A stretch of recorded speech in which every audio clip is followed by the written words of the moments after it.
नमस्कार मित्रांनो, अमेरिकेचे राष्ट्राध्यक्ष डोनाल्ड ट्रम्प आणि युक्रेनचे अध्यक्ष व्लोदिमीर झेलेन्स्की यांच्यामध्ये जो तमाशा झाला, त्यांनी द बिग बॉस हाऊस वगैरे अशाही जे सगळे करमणुकीचे खेळ आहेत, टी व्हीवरच्या मालिका आहेत, WWF ज्याच्यात डोनाल्ड ट्रम्प आधी सहभागी होते, या सगळ्यांना लाजवेल अशा प्रकारचा तमाशा अमेरिकेच्या अध्यक्षांच्या कार्यालयात, म्हणजे ज्याला द ओव्हल ऑफिस असं म्हणतात. आणि हे ओव्हल ऑफिस हे काही साधंसुधं कार्यालय नाही आहे, त्याला इतिहास आहे. त्याच्यामध्ये नुकतंच विन्स्टन चर्चिलचा पुतळा बसवण्यात आलेला आहे, पूर्वीही तो होता. आणि त्याच्यातला रिझॉल्यूट डेस्क, म्हणजे ज्या टेबलवर बसून अमेरिकेचे अध्यक्ष जगाला प्रभावित करणारे निर्णय घेतात, त्या डेस्कलाही रिझोल्यूट डेस्क असं म्हटलं जातं. आणि या सगळ्या गोष्टींचं ऐतिहासिक महत्त्व आहे, कारण व्हाईट हाऊस हे अनेक शतकांपासून अमेरिकेच्या अध्यक्षांचं निवासस्थान आणि तिथलं कार्यालय हे आहे. आणि या ठिकाणी झेलेन्स्की विरुद्ध ट्रम्प आणि उपाध्यक्ष JD व्हान्स यांच्यामध्ये जी हमरातुमरी झाली आणि त्याच्यानंतर झेलेन्स्की ताडकन उठून बाहेर पडले. हे खरं तर कोणाशी तुलना करायला नको. आणि नायक आणि खलनायक आत्ताच्या काळात ठरवणं खूप अवघड आहे. पण म्हणजे मला माझ्या डोक्यात पहिल्यांदा विचार आला तेव्हा छत्रपती शिवाजी महाराज जेव्हा आग्र्याला गेले होते आणि त्यांना औरंगजेबाकडून जाणीवपूर्वक अपमानास्पद वागणूक देण्यात आली, आणि तेव्हा तो अपमान सहन करण्याच्या ऐवजी ते ताडकन उठून बाहेर पडले होते.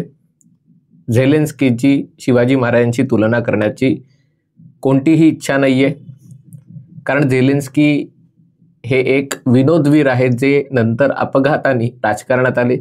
डोनाल्ड ट्रम्प हे एक उद्योगपती आहेत, पण तेही मधल्या काळात बरीच वर्ष रियालिटी शोमध्ये टी व्हीवर वेगवेगळ्या भूमिकामध्ये काम करत होते. अर्थात ट्रम्प यांचं ऐशोआरामी आयुष्य किंवा अशा प्रकारचे कार्यक्रम त्याच्यात होते, पण तरी देखील ते टेलिव्हिजनवर कार्यक्रम करत होते. आणि त्यामुळे ट्रम्प आणि झेलेन्स्की हे दोघेही टी व्ही, सिनेमा या सगळ्या गोष्टींशी चिरपरिचित आहेत. ट्रम्प आय थिंक होम अलोनमध्ये का कशातही एक छोटासा भाग, छोटीशी भूमिका त्यांनी केली होती. मुद्दा काय होता ते लक्षात घ्या. डोनाल्ड ट्रम्प अध्यक्ष झाल्याला 1 महिना 8 दिवस झालेले आहेत. युक्रेनमधल्या युद्धाला 3 वर्ष आणि 3 दिवस, कदाचित 4-5 दिवस, 28 फेब्रुवारी जर धरला, 1 मार्च धरला तर 5 दिवस, 3 वर्ष आणि 5 दिवस झालेले आहेत. आणि डोनाल्ड ट्रम्प सत्तेवर आल्यापासून त्यांना हे युद्ध तातडीने संपवायचं आहे, कारण त्यांच्या दृष्टीने अमेरिकेचा सगळ्यात मोठा शत्रू हा चीन आहे. आणि चीन विरुद्ध जर मोर्चे बांधणी करायची असेल तर युक्रेनचे युद्ध संपवायला पाहिजे. मुद्दा बरोबर आहे, पण ज्या प्रकारे त्यांना युद्ध संपवायचं आहे ते युक्रेनच काय कोणत्याही देशासाठी खूप अपमानास्पद असं ते ठरलं असतं. ज्या प्रकारे डोनाल्ड ट्रम्प आणि त्यांच्या प्रशासनाने युक्रेनला आणि युरोपला अडगळीत टाकून थेट रशियन सरकारबरोबर चर्चेला सुरुवात केली, आणि ही चर्चा युरोपात न ठेवता सौदी अरेबियाची राजधानी रियादमध्ये ठेवली, त्याच्यातनंच त्यांना संदेश दिला गेला की हे तुमचे वेडे चाळे खूप झाले, अमेरिका तुम्हाला यापुढे मदत करू इच्छित नाही. त्याच्यावरनं पुरोगामी माध्यमांनी त्याचे डावे उजवे अर्थ लावायला सुरुवात केली की अमेरिका मदतच करत नाही आहे, जास्ती मदत तर युरोप करतोय. त्याच्यात त्यांनी सांगितलं की युरोप जी मदत करतोय ती सगळी वसूल करणार आहे, अमेरिकेचा खर्च वसूल कसा होणार आहे याची काही खात्री नाही आहे. हे खरं, युरोप 60% मदत करतोय, अमेरिका 40% मदत करते. पण युक्रेनला सगळ्यात जी घातक शस्त्र आहेत ती अमेरिका देते. याच्यामध्ये जॅव्हलिन हे मिसाईल्स आहेत, किंवा रशियाचे विमानविरोधी, क्षेपणास्त्र विरोधी यंत्रणा रशियाविरुद्ध चालवायला ती अमेरिकेने युक्रेनला दिलेली. आणि त्याच्यामुळे युक्रेनने रशियाचे अनेक हल्ले निष्फळ ठरवलेले आहेत. युक्रेनचा साधारणतः 15%, 10 ते 15% भूभाग रशियाने व्यापलेला आहे. 2014 साली क्रायमिया, जे क्रिमिया म्हणतात, तोही भाग रशियाने बळकावलेला आहे. तेव्हा बराक ओबामा अमेरिकेचे अध्यक्ष होते आणि त्यामुळे जेव्हा आज ही भेट झाली होती त्याच्यातनं महत्त्वाचा अजेंडा असा होता की झेलेन्स्की आणि ट्रम्प हे एक करार त्याच्यावर स्वाक्षऱ्या करणार, ज्याच्यातनं युक्रेनमध्ये जी काही खनिज संपत्ती मिळणार आहे त्या खनिज संपत्तीचा एक मोठा वाटा अमेरिकेला, युद्धाचा आणि अन्य बाबतीत अमेरिकेने मदत केली त्याचा खर्च भरून निघण्यासाठी युक्रेनच्या खनिज संपत्तीतला मोठा वाटा अमेरिकेला मिळणार होता. आणि ही भेट होण्याच्या आधी 2 दिवस फ्रान्सचे अध्यक्ष इमॅन्युएल मॅक्रॉन आणि ब्रिटनचे पंतप्रधान सर कीर स्टार्मर हे देखील ट्रम्प यांना भेटायला गेले होते. त्यांच्या भेटीबाबतही अशी साशंकता व्यक्त केली होती, कारण ब्रिटनमधलं सरकार तर बदलावं, स्टॅमर यांचं सरकार पडावं म्हणून उघड ट्रम्प सरकारमधले लोक, नंतर इलॉन मस्क उघड भूमिका घेत आहेत. आणि अशा पार्श्वभूमीत ब्रिटनचे पंतप्रधान अमेरिकेला गेल्यावर तिथेच काहीतरी तांडव होणार अशी भीती होती. पण या दोन्ही बैठका अतिशय व्यवस्थित पार पडल्या. हे दोघेही बहुतेक पंतप्रधान नरेंद्र मोदींकडून शिकले असावेत की अशा परिस्थितीत थंड राहून आपलं राष्ट्रीय हित कशा प्रकारे पुढे करावं हे भारताकडून त्यांनी बहुधा धडा घेतला असावा. कारण यांचीच माध्यमं भारताला, नरेंद्र मोदींना बूट लिकर वगैरे म्हणत होते की चालले चाटायला. ट्रम्प पुढे ताठ मानेने उभं राहायच्याऐवजी वाकून झुकून तुम्ही वागलात तर तुमचा राष्ट्राचा स्वाभिमान काय राहिला. पण मोदींनी दाखवलं की आपला स्वाभिमान कायम ठेवून पण ट्रम्प यांच्या कलाने घेऊन त्यांच्याकडनं चांगली डील काढता येते. आणि नंतर तीच गोष्ट फ्रान्स, ब्रिटन यांनी देखील करून घेतली आणि त्यामुळे युक्रेनबाबत अपेक्षा निर्माण झाल्या. या दोन्ही देशाच्या नेत्यांनी ट्रम्प यांच्याशी बोलताना युक्रेनला सुरक्षेचा मुद्दा उपस्थित केला होता की युद्धबंदी झाल्यावर ती युद्धबंदी मोडली जाणार नाही ना, याची काय गॅरंटी आहे, याच्याबाबत काहीतरी निर्णय झाला पाहिजे. पण त्याबाबत ठाम असं काही झालं नव्हतं आणि ती गोष्ट या झेलेन्स्की यांच्या बैठकीत पार पडेल अशी शक्यता होती. खरं तर अशा चर्चा बंद दाराआड होतात, पण मला कळत नाही का झेलेन्स्की आणि ट्रम्प यांनी ओव्हल ऑफिसमध्ये त्यांची जी बैठक होती त्यात त्यांनी माध्यमांच्या प्रतिनिधींनाही बोलावलं होतं आणि त्याच्यात ट्रम्प यांनी आपली भूमिका मांडायला सुरुवात केली जी झेलेन्स्की यांना सहन करणं अशक्य होतं. ट्रम्प यांनी सांगितलं कशा प्रकारे बराक ओबामा आणि बायडन यांनी सगळा गोंधळ घातलेला आहे. बायडनच्या मुलाचे युक्रेनमध्ये धंद्याची गोष्ट होती, त्याच्यातनं तो पैसे कमवत होता म्हणून बायडननी केलं. बायडननी अनेक वेळा धमक्या दिल्या पण काही झालं नाही, मला हे युद्ध थांबवायचं आहे वगैरे वगैरे वगैरे. एका क्षणाला हे सहन न झाल्यामुळे झेलेन्स्की यांनी डोनाल्ड ट्रम्प यांना दुरुस्त करायचा प्रयत्न केला आणि तिथेच त्यांची चूक झाली. झेलेन्स्की यांनी ट्रम्प यांना सांगायचा प्रयत्न केला, JD व्हान्स यांनी मध्ये त्याला अडवलं, त्यांनी उत्तर द्यायचा प्रयत्न केला की तुम्ही पुतीनवर विश्वास कसं ठेवणार. 2019 साली आम्ही आणि पुतीन यांनी करारावर सह्या केल्या होत्या. इमॅन्युएल मॅक्रॉन, अँगेला मर्कल या सगळ्यांच्या उपस्थितीत युद्धबंदी केली होती, तरी रशियाने ही युद्धबंदी मोडली. कशा प्रकारे आमच्या सैनिकांचे हाल होत आहेत, कशा प्रकारे रशिया मानवाधिकारांचं हनन करतोय. आणि असं सगळं असताना पुतीनवर विश्वास कसा ठेवणार. आणि तेव्हा JD व्हान्स यांनी या झेलेन्स्कीना खरी खोटी सुनावली की तुमच्याकडे सैन्य उभा राहिलंय, तुम्हाला अडचणी होत आहेत, आर्थिक अडचणी आहेत. हे सगळं असताना तुम्ही ज्या रशियाविरुद्ध लढाईची गोष्ट करताय, तुमची लढण्याची ताकद आहे का. अमेरिका जर तुमच्या हातात सोबत नसेल, डोनाल्ड ट्रम्प त्यांना म्हणाले की तुमच्या हातातले पत्ते आत्ता खूप कच्चे आहेत, कमकुवत आहेत, तुमची बाजू मजबूत झाली पाहिजे. तेव्हा झेलेन्स्की यांनी त्याला प्रतिवाद केला, उलट उत्तर दिलं की मी काही ते पत्ते खेळत नाहीये, माझा देश इथे ओरबाडला जातोय, लुटला जातोय आणि म्हणजे मी काय पत्त्याचा डाव खेळायला बसलेलो नाहीये. त्याच्यावर JD व्हान्स यांनी त्यांना सुनावलं की तुम्ही इथे आलायत आणि तुम्ही आत्तापर्यंत एकदाही तुम्ही थँक्यू पण म्हणला नाही आहेत अमेरिकेला. आणि बरं हे लोकांसमोर सगळं येतंय. आणि त्यांनी त्याच्यावर आरोप केला की अमेरिकेच्या निवडणुकीत तुम्ही डेमोक्रेटिक पक्षाचा प्रचार करण्यासाठी तुम्ही पेनसिल्व्हानियाला गेला होतात वगैरे वगैरे वगैरे.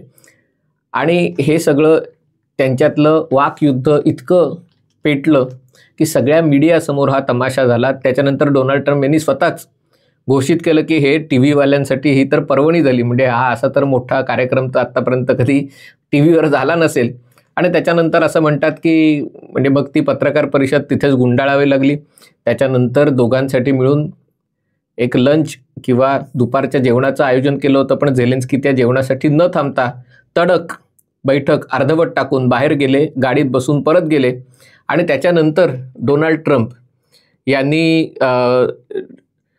सोशल मीडियावर, आपल्या ट्रूथ या सोशल मीडियावर पोस्ट टाकली आणि त्याच्यात त्यांनी मी तुम्हाला वाचून दाखवतो काय ते म्हणाले, की त्याच्यात त्यांनी पूर्ण युक्रेनबद्दल एक की युक्रेनला आत्ता शांततेची गरज नाही आहे, जोपर्यंत अमेरिका त्यांच्या बाजूनी आहे तोपर्यंत ते त्यांची लढण्याची खुमखुमी काही जाणार नाही. आणि एका प्रकारे त्यांनी युक्रेनचा पाठिंबा काढल्याचा निर्णय घेतला. आता त्याचे परिणाम कसे होत आहेत ते बघायला पाहिजे, कारण ते झाल्या युरोपमधल्या सगळ्या एकापाठोपाठ एका नेत्यांनी झेलेन्स्की यांना पाठिंबा द्यायचा निर्णय घेतला. त्यांनी ट्विटरवर अगदी पोलंडचे पंतप्रधान डोनाल्ड टस्क असतील, फ्रान्स, जर्मनी, सगळ्या देशाच्या लोकांनी की हम तुम्हारे साथ है, अशा प्रकारे त्यांनी भूमिका घ्यायला सुरुवात केली. आणि एका प्रकारे त्यांनी युक्रेनला पाठिंबा दिला, पण नुसते शाब्दिक बुडबुडे त्यांनी काही होत नाही. आता झेलेन्स्की परत जातील. जर अमेरिकेने त्यांना दिली जाणारी मदत बंद केली तर मग युक्रेन लढणार कसं? कारण रशियाचे विमानविरोधी, क्षेपणास्त्रविरोधी यंत्रणा, ड्रोन्स, इवन इंटरनेट, इलॉन मस्कचं स्टारलिंकचं इंटरनेट युक्रेनला आहे. या सगळ्या गोष्टींशिवाय युक्रेन लढणार कसा? कदाचित पैशाची सोय होईल. मग युरोपीय महासंघाचे देश आपलं सैन्य पाठवणार का? कारण त्यांची पण अमेरिकेच्या शिवाय सैन्य पाठवायची तयारी नव्हती. आणि त्यामुळे आता तातडीची बैठक पुढच्या 2 मार्चला आयोजित करण्यात आलेली आहे. आणि या बैठकीमध्ये निर्णय होईल की युरोपियन युनियन कशा प्रकारे या सगळ्याचं उत्तर देईल किंवा त्याच्याबद्दल युरोपीय युनियन काय भूमिका घेईल. पण एका प्रकारे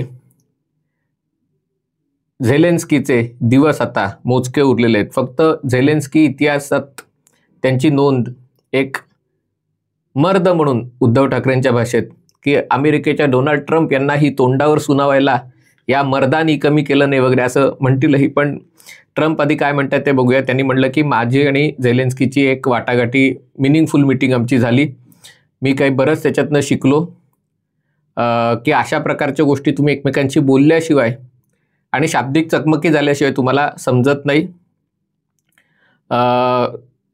त्याच्यामध्ये इमोशन किंवा त्याच्यामध्ये भावनेचा भरात अनेक गोष्टी बोलल्या गेल्या. आणि मला त्याच्यातनं असं लक्षात आलं की युक्रेनचे अध्यक्ष झेलेन्स्की शांततेसाठी तयार नाही आहे. जर अमेरिका या सगळ्या युद्धात सहभागी असेल तर ही शांतता होणार नाही, कारण ते आमच्या जीवावर लढायची खुमखुमी त्यांना आहे. आणि आमच्या त्याच्यातल्या युद्धातल्या सहभागामुळे त्यांना बराच फायदा मिळतो आणि निगोशिएशन्स करायला ते तयार होत नाहीत. मला कोणाची बाजू भक्कम किंवा कमी हे नको आहे, मला शांतता हवी आहे. आणि झेलेन्स्की यांनी अमेरिकेचा अपमान केलेला आहे आणि एका प्रकारे त्यांनी ओव्हल ऑफिसचा अपमान केलेला आहे. खरोखर सामनाची भाषा वाटते ही, ओव्हल ऑफिसचा अपमान, अमेरिकेचा अपमान. आणि जेव्हा तो शांततेसाठी तयार असेल तेव्हा इथे यावं, म्हणजे आत्ता गेट आउट थोडक्यात. आता झेलेन्स्की राजीनामा देतात का, त्यांची हकालपट्टी होते का, युक्रेनमध्ये निवडणुका होतात, काय होईल माहिती नाही. पण याच्यामुळे जागतिक परिस्थिती खूप वेगाने बदलली आहे, बदलणार आहे. आज युक्रेन जात्यात गेलेला आहे, पण युरोप सुपात आहे. कारण जी गोष्ट युक्रेनबाबत केली तीच गोष्ट डोनाल्ड ट्रम्प यांनी युरोपबाबत केली तर काय.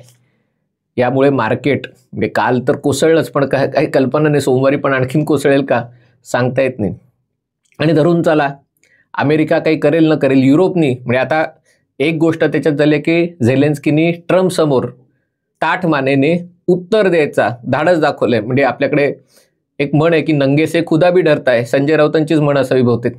पण या म्हणीनुसार, या वाक्प्रचारानुसार तसंच झेलेन्स्की यांची अवस्था आहे. बाकीचे जागतिक नेते होते ते त्याला एक विनयाने किंवा मार्दवतेने ट्रम्प यांच्याशी बोलले, पण झेलेन्स्की यांच्याकडे गमावण्यासारखं काही नाही. त्यांचा देश तर उद्ध्वस्त झालाय आणि अमेरिकेला तर पाठिंबा काढून घ्यायचाच आहे. आज काढणार का उद्या काढणार हा प्रश्न आहे. आणि त्यामुळे त्यांनी ट्रम्प समोर जो बाणा दाखवला त्याच्यातनं धडा घेऊन बाकीचेही देशाचे नेते ट्रम्प समोर बोलतात का? आणि तसं झालं तर अमेरिकेची ताकद जी एका प्रकारे त्यांच्या भीतीमध्ये ताकद आहे, ती ताकद भविष्यात कायम राहते का? अनेक प्रश्नांची उत्तर आपल्याला मिळणार आहेत, पण त्याच्यासाठी आपल्याला थोडंसं आठवडाभर थांबावं लागेल.